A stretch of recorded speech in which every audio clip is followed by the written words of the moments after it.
بسم اللہ الرحمن الرحیم۔ محترم ناظرین، جب اللہ تعالیٰ دولت نوازنے والا ہوتا ہے تو اس سے پہلے 3 نشانیاں ظاہر کرتا ہے۔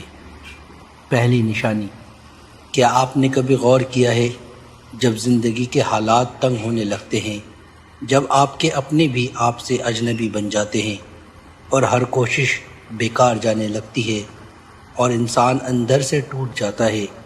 لوگ اسے بدقسمتی کہتے ہیں، لیکن حقیقت اس سے بالکل الگ ہے۔ جب آپ کی روح درد کی کیفیت سے گزر رہی ہوتی ہے تو یاد رکھیے، آسمانوں پر آپ کے لیے کچھ عظیم لکھا جا رہا ہوتا ہے۔ یہ درد، یہ تنہائیاں کوئی سزا نہیں، بلکہ دولت اور کامیابی سے پہلے ایک مکمل امتحان ہے۔ دولت کے دستک دینے سے پہلے سب سے پہلے تکلیف تنہائی ہے۔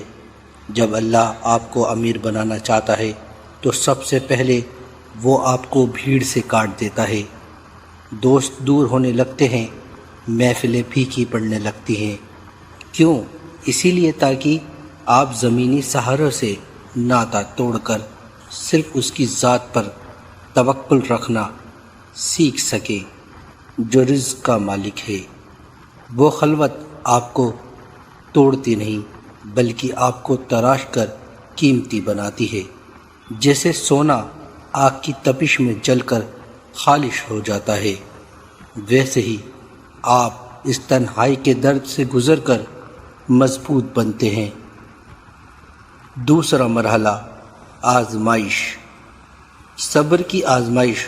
مولانا رومی رحمۃ اللہ علیہ فرماتے ہیں، صبر وہ دروازہ ہے جہاں سے رب کی رحمت داخل ہوتی ہے، مگر یہ دروازہ اتنا آسان نہیں۔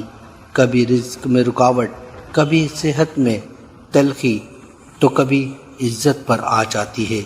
انسان سوچتا ہے یہ سب میرے ساتھ ہی کیوں، مگر حقیقت یہ ہے کہ خدا آپ کو فولاد جیسی طاقت دے رہا ہے۔ صبر کا مطلب خاموش بیٹھ جانا نہیں، بلکہ دل میں یقین کی لو کو بجھنے نہ دینا ہے۔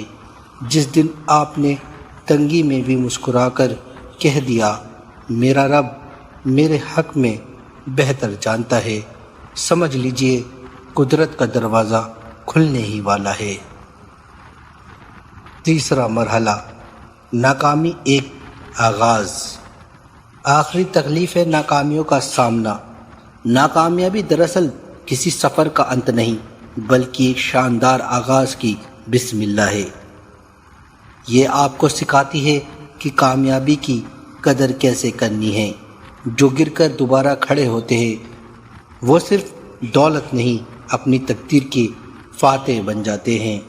اگر ٹھوکر آپ کو اس مقام کے قابل بنا رہی ہے جہاں آنے والی نعمت آپ کو غرور میں مبتلا نہیں کرے گی، بلکہ آپ کو عزیزی کے ساتھ سجدے میں جھکا دے گی۔ عزیز ناظرین، دولت صرف ایک مال و زر نہیں ہے، دولت وہ عقل ہے، صبر ہے، روحانی سکون ہے جو اپنے اس سفر میں حاصل کیا۔